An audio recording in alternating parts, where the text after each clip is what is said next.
Research has shown that when we teach students about a growth mindset, their motivation and performance improve. Based on this research, we set out to develop a method for teaching a growth mindset that any teacher could use with his or her students. We created the Brainology software, an interactive animated program for students in grades 4 through 9 that teaches them about how the brain works, how it becomes smarter through learning, and brain-wise study strategies to put this knowledge into practice. At the beginning of the program, students meet Chris and Dahlia and learn about their challenges in school. Guided by the brain orb, they take on a key challenge in each unit and explore the solution in the lab of Dr. Cerebrus. Students use tools in the program to access information, navigate the program, and journal their reflections on what they are learning. Teachers play a vital role in helping students to learn and maintain a growth mindset. On the main course site, you will find the teacher's curriculum guide, which includes a detailed description of the key information in each unit, along with activities to support students' learning. The guide provides strategies to help you support students in maintaining a growth mindset through feedback and discussions in the classroom, and classroom activities key to the content of each unit that teachers can use to help introduce, reinforce, practice, and assess students' learning of the concepts and skills in the Brainology program. These materials were developed in collaboration with teachers who have used the Brainology program in the classroom, learning firsthand about the benefits of teaching students a growth mindset and how best to support it. Emily Deal and Jen Machin have a combined 28 years of teaching experience in both elementary and secondary school settings. Emily is now an instructional coach, supporting teachers of students with a wide spectrum of skills. And before I learned about mindset theory, I didn't have an answer, and I really spent some days very sad and even sometimes walking by kids and not able to help them, and honestly, strategically abandoning kids, and it's a heartbreaking thing to do as an educator. I've used the Brainology program for students for 3 years now, and discovered it through Carol Dweck's book, Mindset. The first year my school used it was 0809, and we did it with a group of intervention students, 9th and 10th graders. Even though the program was intended for 7th grade, it was still absolutely appropriate for our group of kids, and they really loved it. We did several follow-up lessons. The kids ended up having about 18 to 20 lessons over the course of 30 weeks. And it was absolutely transformative. There were times when the kids just blossomed through this program. We had a 32-point jump in our API for our California standards test. And that is almost unheard of. Just absolutely amazing results for those kids. We'll go through a brief outline of the 4 units of Brainology now and highlight some of the information and activities from the guide and toolkit that teachers can use to support students' learning.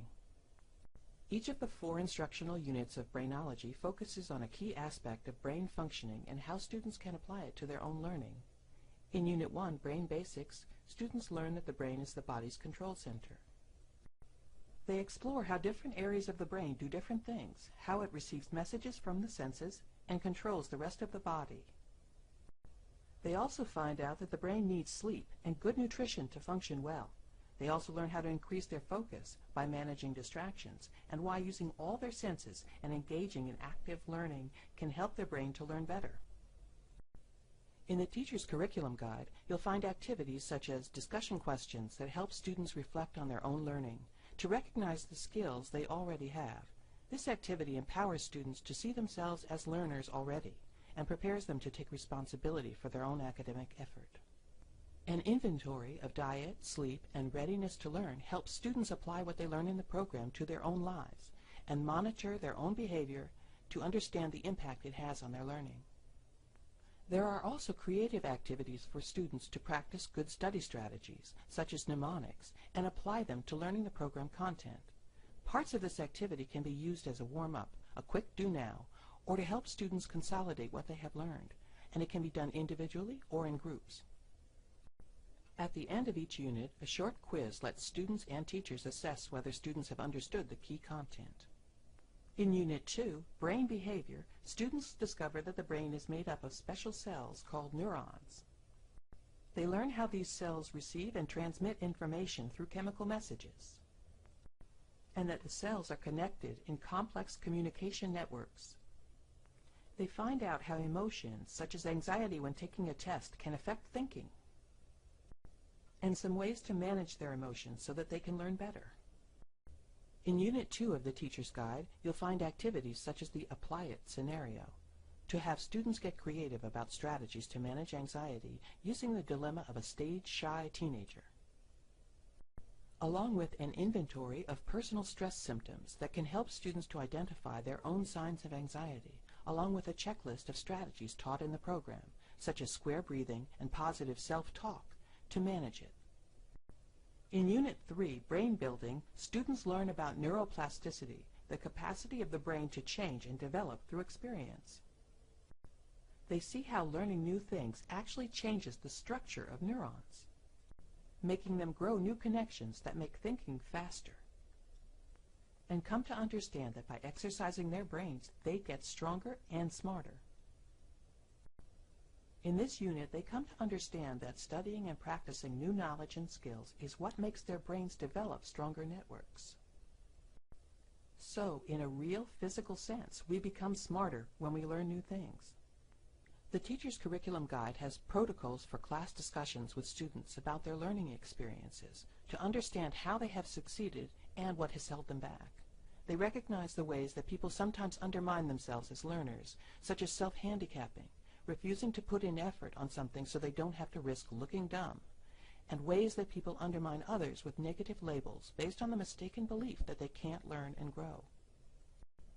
There are activities where students review and apply research and learning in the brain to reinforce their understanding of brain plasticity, and to guide students in reflection on their own experiences in light of a growth mindset framework. Finally, in Unit 4, Brain Boosters, students learn about the stages of memory. They explore how information moves from short to long-term memory, and how they can use effective strategies such as mnemonics, visual aids, chunking information, and connecting new information to current knowledge to make their memories work better.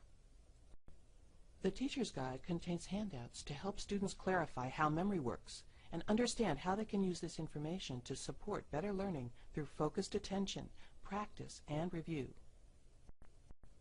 This unit of the guide also includes lots of specific study strategies that students can use to help them learn more effectively and develop good study plans so they can make the most of their brain's ability to learn and develop.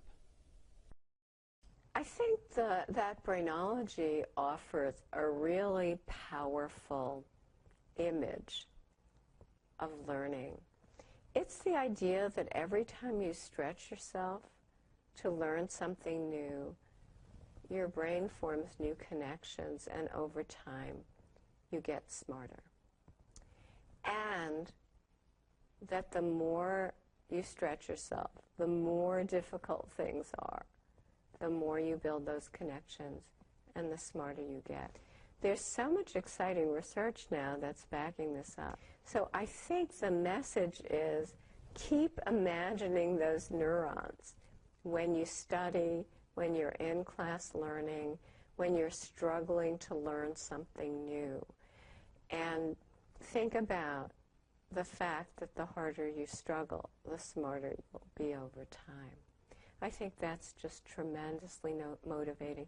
And that's particularly what students need to know when they're making these difficult transitions to high school and to college. We hope that you find these resources helpful in supporting your students as they learn about a growth mindset.